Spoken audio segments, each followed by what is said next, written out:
నల్గొండ జిల్లా పెద్ద ఊర మండలం కేంద్రంలో భారతీయ జనతా పార్టీ గిరిజన మోర్చా ఆధ్వర్యంలో ఆందోళన నిర్వహించారు. ఎటువంటి షరతులు లేకుండా బేషరతుగా రైతులందరికీ 2 లక్షల రుణమాఫీ చేయాలని రోడ్డుపై బైఠాయించి ధర్నా చేశారు. సర్కార్కు వ్యతిరేకంగా నినాదాలు చేశారు. గిరిజనులకు 2 లక్షల రుణమాఫీ చేయకుండా వారి పట్ల వివక్షత చూపిస్తుందని మండిపడ్డారు. రాష్ట్రంలో రైతులకు 100% రుణమాఫీ జరిగిందని జిల్లా మంత్రులు ఎమ్మెల్యేలు అబద్ధాలు చెబుతున్నారని, అన్ని జిల్లాలో 100% రుణమాఫీ జరగలేదని నల్గొండ జిల్లా బీజేపీ అధ్యక్షుడు నాగం వర్షిత్ రెడ్డి ఆరోపించారు.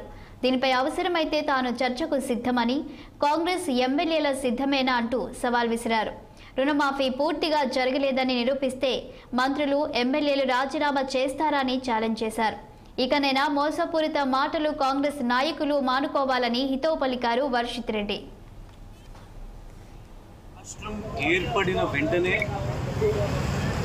రైతు రుణమాఫీ చేస్తారని చెప్పి ముఖ్యమంత్రి రేవంత్ రెడ్డి గారు అనేక మార్లు మాట తప్పినారు.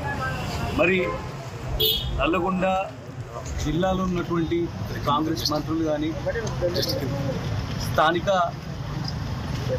ఎమ్మెల్యేలు కానీ అందరూ కూడా మరి 100% రుణమాఫీ జరిగిందని చెప్పి నల్గొండ జిల్లా రైతుల్ని మోసం చేస్తూ ఉన్నది కాంగ్రెస్ ప్రభుత్వం, కాంగ్రెస్ జిల్లా మంత్రులు, ఎమ్మెల్యేలు.